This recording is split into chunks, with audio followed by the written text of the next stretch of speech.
doing that, shall we?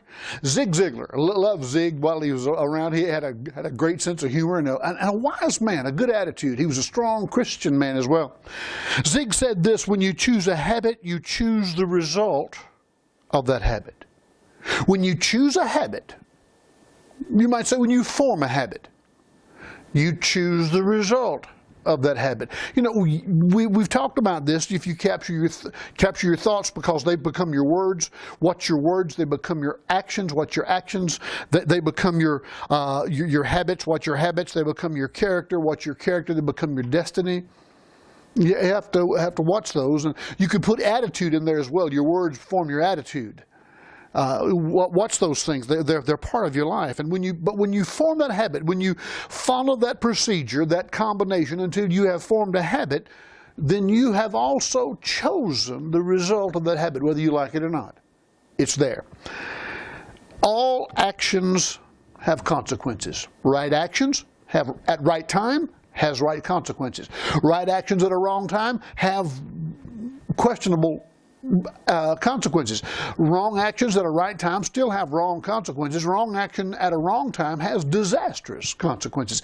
This is life. It's a part of living. We have to remember the law of Genesis. It's the seed time and harvest. It's the sowing and reaping law. And that is, whatever seed you sow will produce fruit after its own kind. And of course, that begins with the thought, comes through the word, comes through the attitude, comes through the action, comes through the habit, comes through the character, produces the destiny.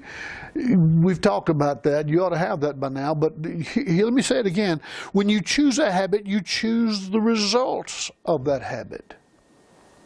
Before you determine a course for your life, before you determine a course of action at a given point in your life, you need to stop and think about that. You may need to seek counsel about that. What is this action going to do? What is it going to produce? Not just immediately, but long term.